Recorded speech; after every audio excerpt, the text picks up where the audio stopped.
He's the most famous character in Warhammer, or at least the easiest to meme on, which has happened, is happening, and will be happening until the end of time. Or until we find out that the warp is real, and a demonic incursion actually engulfs us. I'm talking about, believe it or not, the man in the title and the thumbnail of this video, the Big E himself, the Emperor of Mankind. Today in part 1 of this 2-part series, we're going to take a deep dive into the Emperor's life, starting with his origins on Earth, his tens of thousands of years of sneaking around being a mischievous little fella, blending in everywhere, and occasionally trying to conquer the planet just for shits and giggles. Then we'll get into his secretive and successful unification of humanity and conquest of the Milky Way, and then the huge civil war that broke out that almost extinguished humanity, followed by his new and improved, but not really at all, unification of humanity, and second conquest of the Milky Way. In part 2, we'll then talk about the second civil war that broke out that really almost extinguished humanity, and then we'll talk about what he's up to now, which is somehow nothing and a nearly infinite amount of things simultaneously. Okay, let's dive in. Something that's easy to lose sight of when you're reading Warhammer books or looking at the insanity that is 40k Reddit posts or watching lore videos on YouTube is just how funny the 40k universe actually is. And it's not laugh out loud funny. There are actually very, very few characters that provide comedic relief in the novels, though they do exist here and there. No, 40k has more of a tongue-in-cheek British style of comedy, pointing out and embracing the absurdity of humanity in the institutions we've created. A great example of this humor comes from Darktide, where you can see what looks like an air conditioner that presumably wasn't working, so some junior tech priest just put a purity seal on it to please its machine spirit and pay homage to the Omnissiah. Or through the fact that tech priests have incredibly complex rituals that they adhere strictly to when powering on sacred machines. And these rituals can be incredibly long-winded, overly complicated, with instructions written by some tech priest who's been dead for 2 millennia. And then the final step in the ritual is push the power button. And so after 35 minutes of ritual and prayer, they push the power button, and believe it or not, the machine turns on. Work can't be commenced on repairing a mission-critical component of a state-of-the-art Titan until the candle lighting servitors finish lighting the 7,500 candles needed to light the workspace. 40k is hilarious because of how ridiculously, horrifically, stupidly awful everything is. My whole point in rambling on about the absurdity of the 40k universe is in service to what I'm about to tell you now.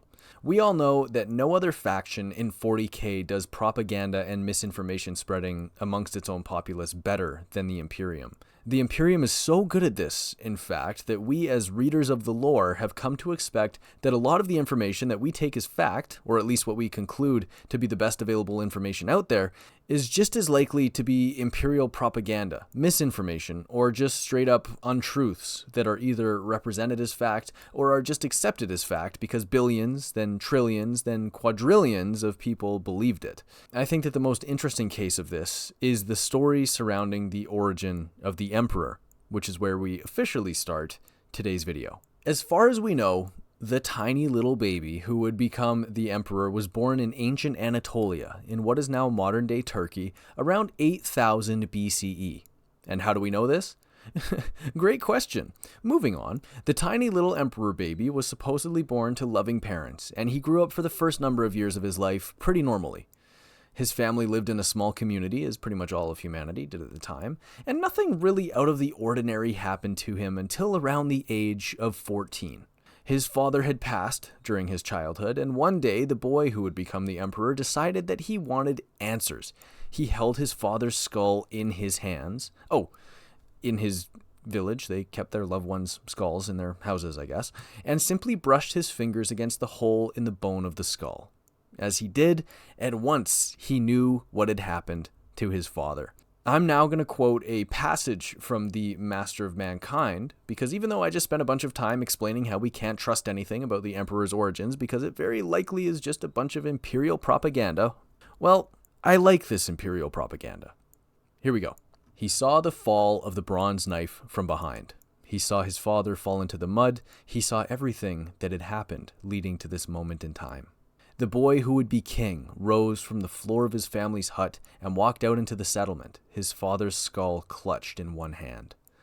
A ragged dog growled as the boy passed, yet fled yelping when he gave it no more than a glance. A carrion bird, hunchbacked and evil of eye, cried out above the village. A pack of other ragged children moved aside when he drew near, their ball game fading away and their eyes lowering. His barefooted walk took him unerringly to the home of his father's brother. The man, darkened and hardened by his years in the field, was sat outside the mud brick hut, threading beads onto a string for his youngest daughter. The boy's uncle uttered the sound that meant the boy's name. In response to this greeting, the boy held up his father's skull.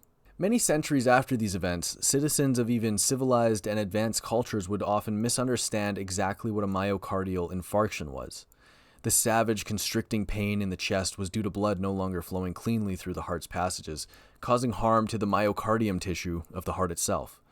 Put simply, the core of a human being runs dry, trying to function with no oxygenated lubricant. This happened to the boy's uncle when he set eyes upon the skull of his murdered brother. The boy who would be king watched with neither remorse nor any particular hostility. He looked on as his uncle slid from his crouch onto the mud, clutching at his treacherous chest. He watched as his uncle's sun-darkened features pinched closed, ugly and tight in supreme agony as the older man shook with the onset of convulsions. He saw the necklace slip from his uncle's grip, the necklace that was being made for his young cousin, and would now never be finished. So, that's the origin of the Emperor of Mankind. Yeah. You can see why he kind of became a murderous, low-key, super genocidal, actually not even low-key, just a high-key genocidal maniac a lot of the time. But hey, you know what? He's our super genocidal maniac. Am I right? Humanity on top, baby. Anyways, this story is just as likely to be a completely fabricated myth as it is to be true. I think what 40k does better than pretty much any other fictional universe is that it truly embraces the fact that we as humanity kind of really suck at keeping track of stuff. We're pretty good at it now with the internet and computers and whatnot, but we don't even really know that much about William Shakespeare.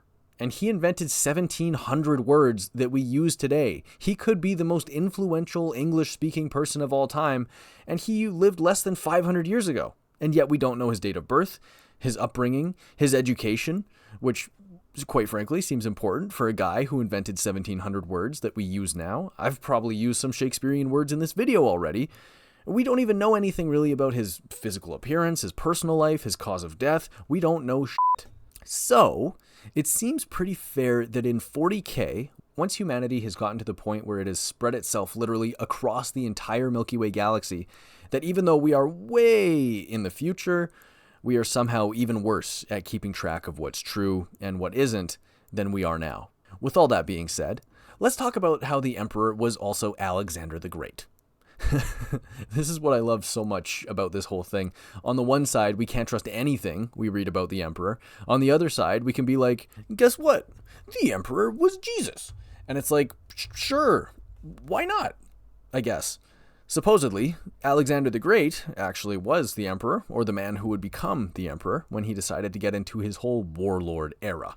And as Alexander the Great, he conquered the known world at the time, probably even got to take a nice little trip back to where his village had been 7,700 or so years earlier. And then I assume he just got bored and faked his death as Alexander so that he could move on to the next thing. And this is kind of funny because we just fast forwarded 7,700 years from 8,000 BCE to around 330 BCE. And now we're going to fast forward just about 15,000 years. Ta-da! It is now the 15th millennium, and humanity, under the very sneaky and secretive manipulation of the man who would sooner, rather than later, reveal himself as the emperor of mankind, had reached quite frankly, a golden age that is incomprehensible to us in the present day.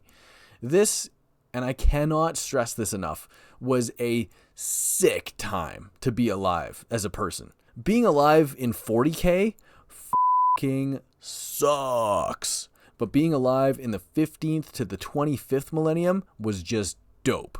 The Emperor, although occasionally splashing out and trying to do some crazy shit under an assumed identity, spent the majority of his time working behind the scenes during this 10,000-year period wherein humanity spread itself far and wide across the Milky Way, terraforming planets into paradises, and just living it up, having a great time. Still though, I can't help but wonder what the Emperor really got up to over literal tens of thousands of human years. Like, he couldn't have always been solely dedicated to guiding humanity on the path to perfection, right? Remember how he stopped his uncle's heart by just standing in front of him and using his thoughts? Well, that's because he's a psyker, the 40k terminology for a being that can use its brain to do magic stuff. Stuff like killing your uncle in cold blood on his front porch by holding up your dead dad's skull. And the Emperor was basically the greatest psyker of all time. And I'm not exaggerating when I say that. He's the GOAT. I like to actually imagine that he occasionally just did decide to say, F it, I'm going to take a little break from guiding humanity on their path of galactic conquest and unceasing happiness, and just ball out with my bros. And then he used his psychic powers to just be LeBron. Like LeBron could actually be the Emperor. Just some 10,000-year-old psychic unk who was like, damn, okay, they invented this thing called basketball. That looks cool. Let me just use my psychic powers to become the GOAT of this sport and do that for a while. Anyways, he did get up to quite a bit in the 10,000 years while humanity was spreading out through the Milky Way for the first time, or at least we assume he did. He is theorized to have been working incessantly behind the scenes, not just on his 3-point shots or his vert. Nice callback. Thank you. But also on venturing out solo across the stars, learning everything he could about the galaxy, the universe, and even that which lay beyond, the parallel dimension to our own reality called the Immaterium. At the end of the 25th millennium, well, humanity's golden age to end all golden ages, ended. See, we had created these really cool robots who were sentient, and then we made them do all of our work for us. And then we also gave them weapons, and made them fight terrifying aliens and die so that we didn't have to. And after 10,000 years of that, believe it or not, the robots realized that they could kind of just do whatever they wanted, and so they staged a galactic civil war against humanity. This was called the Cybernetic Revolt, and it nearly caused humanity's extinction. It also kickstarted the Age of Strife, which is actually where the Emperor's story truly starts, because it marked the first time in his nearly 35,000-year-long life where he had to emerge from the shadows to personally lead humanity. While the Cybernetic Revolt was won by humanity, it completely and utterly fractured what was at the time a massive galactic empire. Planets were completely cut off from one another, and the fallout of the war saw countless planets nuked to oblivion or otherwise destroyed, going from lush paradises to inhospitable wastelands. It's important to note, too, that we went to war with the machines we made to protect us from all the horrors of the galaxy. And now that those machines had been defeated and disposed of, countless human-occupied planets were slaughtered by hostile alien races. Earth itself, at this point called Terra, was not safe either. It had become unrecognizable by present-day standards, being reduced to a radioactive, barren desert. And it was out of this dusty, barren wasteland that a great leader emerged. During the Age of Strife, control over vast swaths of land was fought for by different warbands, utilizing human warriors called techno-barbarians who were augmented with Golden Age technology. The problem, however, was that during our multiple millennia-long war with our thinking machines, almost all knowledge on how to use this technology was lost. And so, when one man emerged above all others who had a greater understanding of not only humanity's lost technology, but also pretty much literally everything, he was destined to win control over Terra eventually. Once he had defeated every warband that stood against him and absorbed those who swore allegiance to him, he finally found himself in the position that had been his fate for over 35 millennia. He was now known across Terra as the Emperor of Man, the rightful ruler of humanity, and with his great victory, he established the one and only Imperium of Mankind.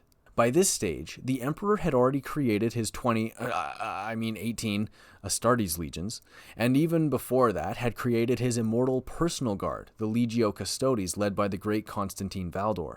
Although he commanded the armies of his Astartes legions, each one composed of tens if not hundreds of thousands of warriors, the primarchs of those legions had of course been stolen from him while they gestated in their growth pods and had been scattered throughout the galaxy, each pod coming to rest on a planet that had long ago been cut off from the rest of humanity during the Cybernetic Revolt.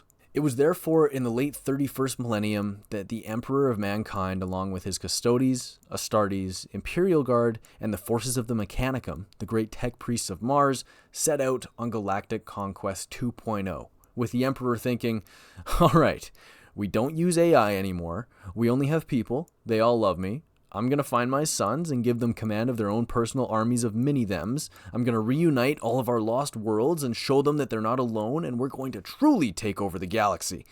This is perfect. Literally nothing could go wrong, right?